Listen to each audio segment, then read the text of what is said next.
So, ito yung in-order ko sa Shopee. Oh my gosh, ang ganda. So, ito yun.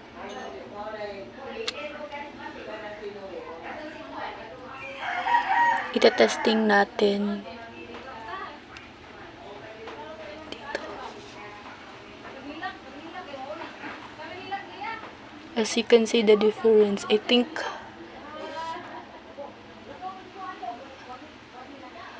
so, i-try natin to sa mukha natin. Wala ko may mirror to.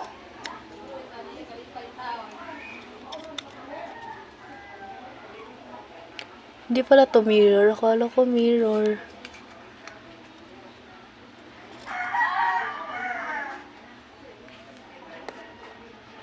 Akala ko mirror to. Hindi ata to mirror. Waterproof ba talaga yung Sales Lady? So, nabili ko to ng nasaan na yung price? 136.43. Tapos, ang original price is 200 plus. So, tingnan natin. Titingnan natin if waterproof ba. Sana waterproof ang worth of 123 pesos. Diyos ko na, ako yung natatakot. Baka hindi waterproof. Oh my gosh, as you can see guys. Oh my gosh, like hindi siya na. So, i-focus muna natin. Look, nakikita ninyo yung tubig is nasa kilid lang. So, itatry natin dito. Tapos, dito natin i-ano sa ating skin. Oh my gosh, like, oh.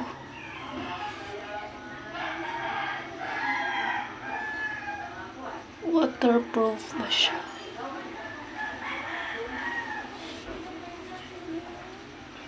Nakikita ninyo guys, ang ganda ng pagka nakikita ninyo, look. Gumagana talaga siya. So, ganyan natin.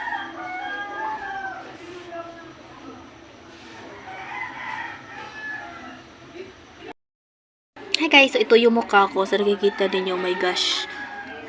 Sobrang stress. Pero, ang gagawin natin is against the light kasi hindi ko alam paano. Ito.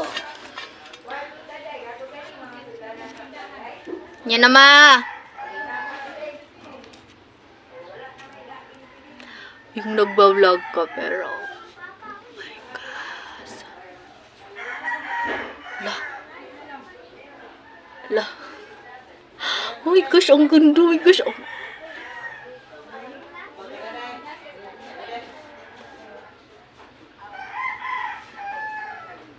Oh my gosh, ang kinis ng kutis. Look, ito yung wala. Sana kikita niyo. Tapos ito yung meron. Oh my gosh, para tayong naka-skincare. Kita niyo yung kaibahan, guys. Ito yung wala. Ito yung meron. Legit, guys. Oh my gosh, waterproof pa talaga. Akala ko talaga hindi waterproof since meron kasing I think aarawin ko na to hanggang maubos. Like, oh my gosh, nakikita nyo parang ang flawless tingnan. Tas parang hindi tayo gaano stress sa Sales Lady Waterproof Face Powder. Oh my gosh, best! Araw-arawin na natin to. So, ito yung lipstick, guys. Itingnan natin. Oh my gosh. So, nakikita nyo ang dry ng lips ko. Pero titingnan natin, itatry natin kung maganda ba yun.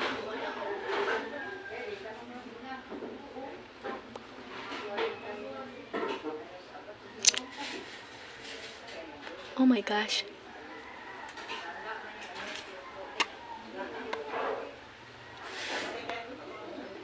Sige tayo guys, ang dry na lips ko. Tapos pag nasa-zoom ko, tingnan ninyo. Huwag yun lang anuhin. Kasi basta, na-try natin yung lipstick na to. Ako kasi yung tipo ng tao na talagang tinatanggal yung dry lipstick. Tapos kita nyo guys, my gosh, ang ganda ng Sales Lady. Parang, my gosh. So, yun na lang, i-focus nyo. So, ito yung ginamit ko na isa sa freebie or kasama sa binili ko sa Sales Lady. Thank you, Sales Lady, and more product to review. So, kita my gosh, ang ganda talaga. Parang di ako stress. Thank you for watching.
So, same lang ang picture na i-attach natin. Since isa lang din naman siya.